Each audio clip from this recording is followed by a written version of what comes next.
Walang kamalay-malay si David sa nangyayari kay Victor. Mabilis siyang nakapanhig.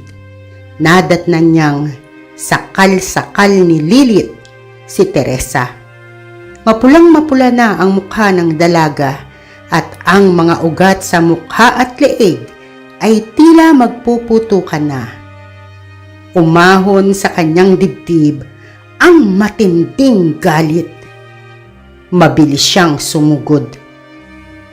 Nagulat si Lilith at di na nakailag. Bumaon sa likod nito ang matatalas niyang kuko. Halos mawarak ang likod nito sa lalim at laki ng tinamong sugat. Ininda nito ang tama. Nabitiwan si Teresa. Halos hindi na makahinga si Teresa.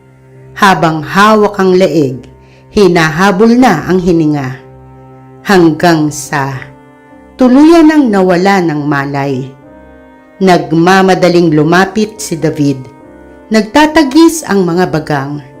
Pangkaraniwang tao lamang si Teresa at wala itong kakayanang lumaban sa isang demonyong tulad ni Lilith. Kaya si Teresa ang napili nitong paglaruan. Lalong naghimagsik ang loob ni David. Halos umusok ang ilong ng binata sa matinding galit. Nakaangat ang mga balahibo sa batok at ang mga pangil at mga kukong matutulis at matatalas ay kumikinang sa dilim. Nakadama ng takot si Lilith. Malakas ito at makapangyarihan, ngunit para lamang sa paggawa ng mga kasunduan at hindi sa pakikipaglaban. Gayunpaman, nanaig ang kagustuhan nitong makaganti at ang tusong pamamaraan ang naisip gamiting panlaban. Habang nakatuon ang atensyon ni David kay Teresa, patraydor itong sumugod.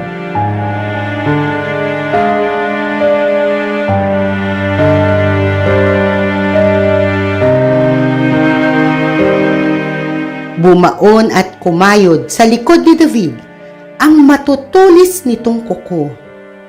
Nabitiwan ng binata si Teresa, hindi nakagalaw.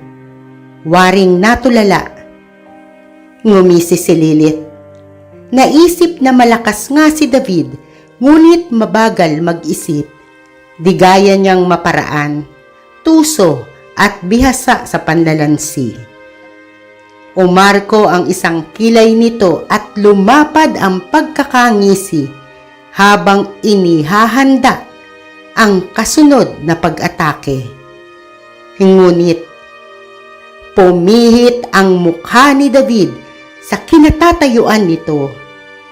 Ang anyo ng taong lobo ay lalong bumangis. Tila hindi ininda ang malalim na sugat na nilikha ni Lilith. Napalunok si Lilith. Nag-alanganin.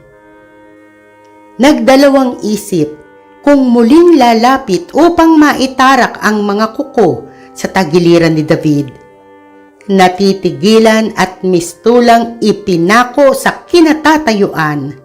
At nang umunat si David sa pagkakatayo at tuluyang humarap, napahakbang ito paurong. Tuluyan na nitong naramdaman ang panghihina. Ininda na ang nawasak na likod. Sinimula ni David ang paghakbang palapit. Nataranta si Lilith. Hindi malaman kung ano ang gagawin, kung paano iiwas, kung paano tatakas.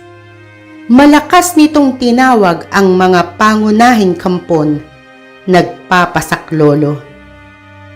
Tapos na ang laban, Lilith. Ubos na ang mga kampon mo. Winika ni David. Umiling si Lilith. Lalong bumaha sa mukha ang takot.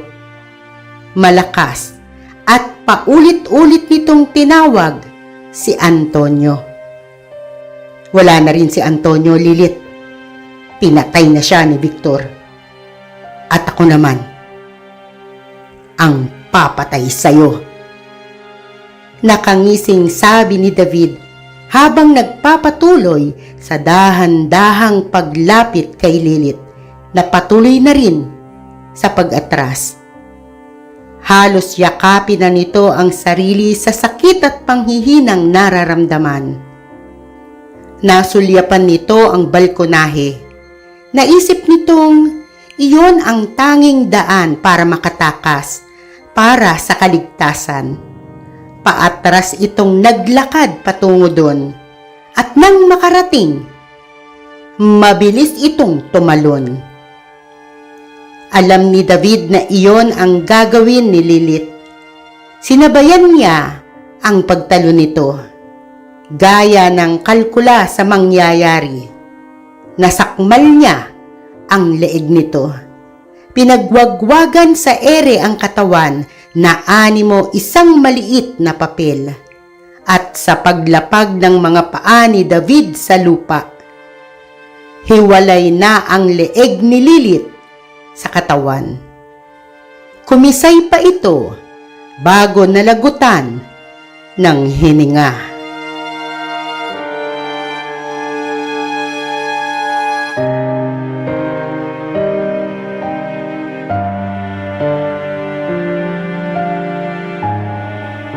Samantala, si Victor. Naramdaman agad ang epekto ng nainom na tubig. Napangiwi ang pinatang vampira. Umiikot ang paningin. Nahihirapan na rin siyang huminga. Unti-unti nang bumibigay ang mga tuhod niya. Ang taglay na kapangyarihan ay pahinana ng pahina. Halos wala ng bisa at hindi na magamit pa. "Kaya mo pa ba, anak?" Nakangising tanong ng kanyang ina. Mahusay mang pintor ay mahihirapang ipinta ang kanyang mukha. Nakalarawan ang matinding paghihirap. "Kulang pa yan, anak. Nagsisimula pa lang ang iyong ina." Dugtong nito. At saka inilabas ang palawit sa kwintas na suot. Isa iyong tila maiksing buho. Kalahati ay kahoy na nagsisilbing puluhan, habang ang kalahati sa gawing dulo ay matulis na buto. Napasagap si Victor ng hangin.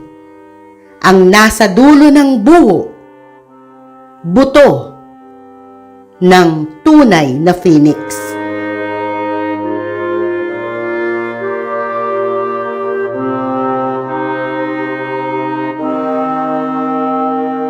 Humalakhak ang kanyang ama na hindi pa rin bumibitiw sa pagkakayapos sa kanya. Lalo pa nga nitong hinigpitan. Tinitiyak na hindi siya makagagalaw, na hindi siya makakawala, na hindi siya makakailag. At gaya ng inaasahan, umangat sa ere ang buhong hawak ng ina at ibinaon sa dibdib niya.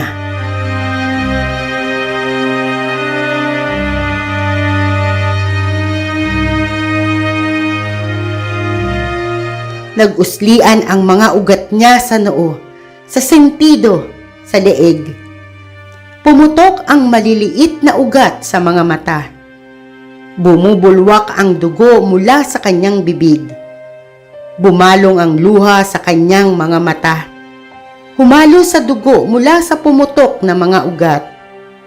Hindi niya magawang magalit sa mga magulang. Sa halip, nahahabag siya sa mapait na karanasan at masaklap na kapalarang pinagdaanan ng mga ito. Kung ang buhay niya ang kapalit upang maibsan ang poot na umaalipin sa mga ito, ay buong puso niyang tatanggapin.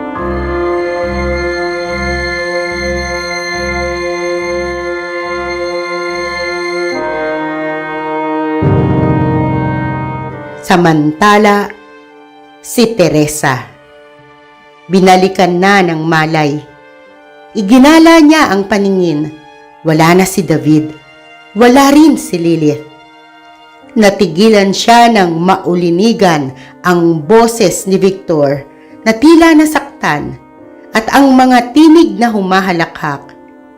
Nang hihina man ay pinilit niyang bumaba. "Victor!" Sigaw niya pagkakita sa kalunos-lunos na anyo ng binata.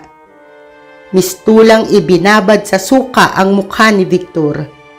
Maitim ang mga ugat na nag-uslian, dugo ang umaahon sa bibig at mga mata. Nagitla naman si Victor nang marinig ang tinig ni Teresa. Malabo man ay natitiyak niyang ang dalaga ang bumababa sa hagdan. Umiling siya. Sinasaway ito. Pinipigilan sa paglapit. Bumubuka ang kanyang bibig, ngunit walang tinig. Nilingon si Teresa ng mga magulang niya. Gusto niyang sabihing huwag gagalawin ang dalaga, na huwag idamay, na wala itong kasalanan, siya na lang. Lalo siyang nabahala nang bitiwan siya ng ama. Wala siyang nagawa nang bumagsak siya sa sahig. Paano niya pangangalagaan si Teresa kung maging ang pagtayo ay hindi niya magawa? Habang naglalakad ang mga magulang niya palapit sa hagdan, habang ang kanyang ina ay pumapanhig. Si Teresa, sandaling natigilan pagkakita sa mabangis na anyo ng ina ni Victor. Ngunit ang takot ay hindi mababaka sa mukha. Sa halip, ang nakalarawan ay ang kagustuhang makalapit at matulungan si Victor. Nilampasan niya ang ina ng binata. Napangisi naman ito at saka marahas na hinawakan ang braso niya. Tinignan pa nito si Victor at saka itinulak si Teresa.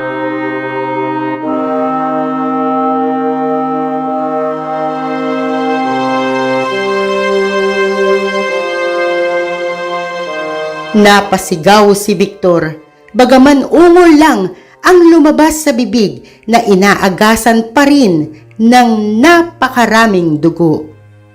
Gumapang si Victor, sinisikap malapitan ang dalagang nahulog. Ngunit nilapitan siya ng tumatawang ama at umapak sa kanyang likod. Lalong bumaon ang buho sa kanyang dibdib. Muling bumulwak ang dugo mula sa kanyang bibig.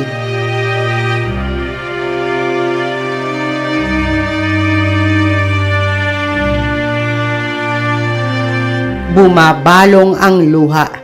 Sinikap niya pa ring makausad, makagapang, palapit kay Teresa.